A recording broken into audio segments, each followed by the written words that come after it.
obviously relief or joy after last night's result?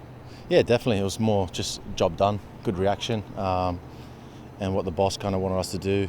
He's only had a short time to obviously instill some of his playing style and philosophy, and I thought the boys did really well. Obviously, not off to the best start with conceding a goal early, but he was very happy with our reaction and not losing our composure and just getting the job done.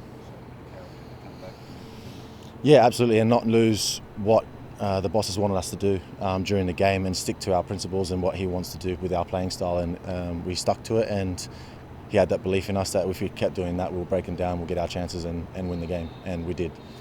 Socceroos haven't had much joy at Saitama Stadium over the years. But have you at club level? What's your record there? Yeah, I did. Well, the last time I was there, I won with my club, so I've definitely got a good feeling there, which is good.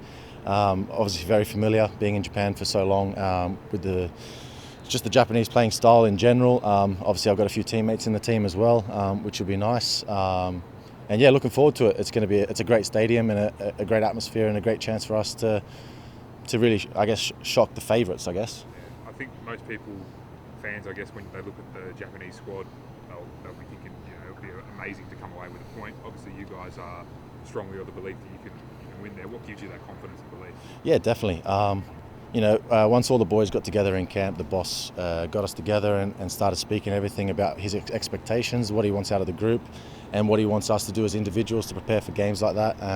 And there's no reason why we can't beat anyone on our day, and we need to have that belief, and that's our approach. We're not going to this with a point mentality and just to not lose. We're going there for the 3 points. Yeah, it's not too bad. Just one of those things. It was the physios were calling it like a burner. It's like nerves were going crazy in the shoulder for a little bit. I thought I dislocated it. It was how it felt.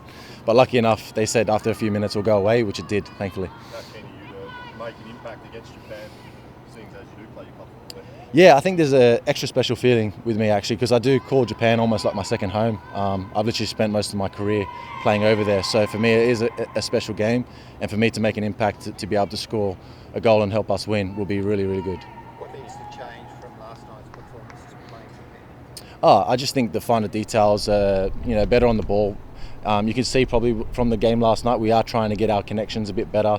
The way he wants us to play, making sure we're all surrounding it, like say for the striker, making sure the supporting strikers are close by for the bounces and things like that. And you see maybe we had a few wayward passes which we can't afford to give away to Japan because they can punish you with their quality.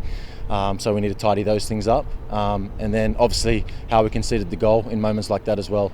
And I think then just also reaction with their counter attacks to make sure that we get back, because obviously it'll be a different level of quality what we come up against in Japan. Touched on the record in Japan. Do you take confidence from the results that you've had in the past against big sides, especially at the World Cup? You look at Argentina, how close we push them, the fact that we've shown we almost play better when we are playing against better sides. Yeah, absolutely. I don't think no one's even mentioning the record of what we have in Japan, against Japan. We're just approaching the game coming up and making sure that we get the result and the job done and focus on the preparation building up to that. I've literally not heard any of the boys or the coaching staff or anyone mention about our previous history. It's about what we do on Tuesday. Just give us an insight into the actual environment that you'll be playing in. Oh, it'll be packed crowd, amazing atmosphere. The stadium's incredible, very, very good football pitch. And yeah, perfect for football conditions really. So the boys are going to embrace the atmosphere, I'm sure, and hopefully that will also bring them to another level to play in. I think it would be 60-something thousand there, which would be incredible atmosphere. Some of the boys maybe first to experience something like that as well. So it'll be a great test, and the boys will be up for it. How did you find the new system in terms of like the two wingers behind you inverting? It's quite different to how you guys have set up in the past. Did you enjoy it? Yeah, absolutely. You can see, I think we probably had a few wayward passes, like I said last night, but once those connections start to improve and our football's only going to get better and better and create more chances, once those passes start to stick and those combinations start working, I think you can see what we tried last night, and when we start making them stick and everyone knows where they're going to be, we can create a lot more chances. And for me as a striker, that'll be brilliant to try and get more chances like that as well. And he's had such a short time to instill this with the boys, and I think everyone's taken that on board, really tried to do it, and like we said, we stuck to it. Even though we went 1-0 down, no one panicked, no one started just popping long balls, and we believed in what we were doing, and we got the job done. As a player, had more support around you, or did you feel like at times you were a bit crowded and maybe didn't know where to move? No, to be honest, actually, I felt pretty good knowing that boys can smash in the ball. It's up to me to make sure I deal with those balls with the one-touch passing, to know that Goody or Nesta in the first half, Riley, and even the midfielders he wants, making sure we got that support. So, and then it's up to me to make sure I either hold it up well and bring them into play. And I felt quite comfortably when I had those balls, I had the support there, and it's just making sure those passes stick as well. Popper said in his presser last night that he's not sure how many of the players have the ability to play 90 minutes twice in 4 days at the intensity he wants at the moment.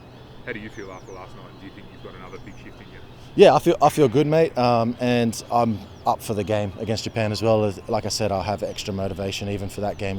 It's really special. So for me, any kind of soreness or stiffness or anything from the travel or the length of how much I played in the last game won't come into play at all. I'm ready to get the job done for 90 minutes if that's what's required. And what's your just like, if I ask you what's the difference in the environment just with Popper there compared to the previous camp with Arnie, how different is it?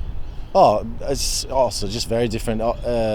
He got us in once all the boys arrived and gave us a speech of what his kind of standards, expectations and everything are, and no slacking and making sure that we take accountability for what we do individually and collectively, and that could be small percentages of what you do either with your diet, your sleep, what you do on the pitch, and making sure you do everything at 110%. So I think it's just making sure those finer details he's really, really harping on and making sure that we take accountability for it. And he's also mentioned as well that he's ready to take accountability, that the standards are not up to scratch in whatever circumstance, not to be afraid to communicate that to him. And it's been really good, and because he's had such a short time with a fresh group of boys, and I think everyone got on board as soon as that messaging was put out to us and when everyone arrived. Is it true there's some jars of lollies around the hotel that used to be there that are no longer around or anything like that? Yeah, like I said, there's a few small details that he's changing and what his standards are, and that's, the boys have to get on board, and if you're not on board, then you're not going to be around for too much longer, and that's fair enough. And if that helps us get results on the pitch, I don't think anyone's going to be complaining.